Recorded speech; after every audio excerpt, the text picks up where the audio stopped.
The debate is raging at school boards across the region. Should students wear masks, and should masks be mandatory? One local school board says it doesn't have the power to make those decisions. So what does that mean for your children in your district? KDKA investigator Andy Sheehan explains. The Butler Area School Board was about to take up the debate over mandatory masking, but the school solicitor says it's out of their hands. He says school boards and districts don't have that power. Like parents in districts across the region, the subject of mandatory masking for school students in Butler tends to raise the temperature already elevated in the summer heat. I think it should be the parents' decision, and depending on the children's doctor. I think the school should have a say in what they want to do as far as masks are concerned. But Butler Area School District Solicitor Tom King says they don't.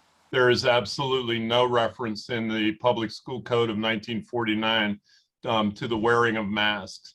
And there's nothing close to the wearing of masks, in my opinion, in the provisions of the school code.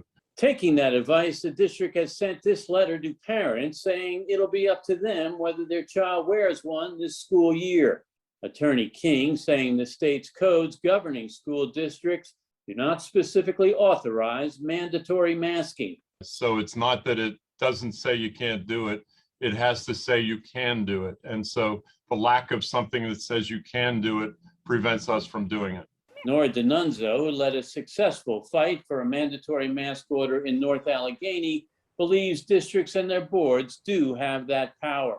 Why would anyone run for a school board other than to, protect the health, well-being, and education of the children that reside in that district? I mean, if not that, why are people running or serving on a school board? So Pittsburgh, Fox Chapel, Shaler, they've ordered mandatory masks. Are they violating the law?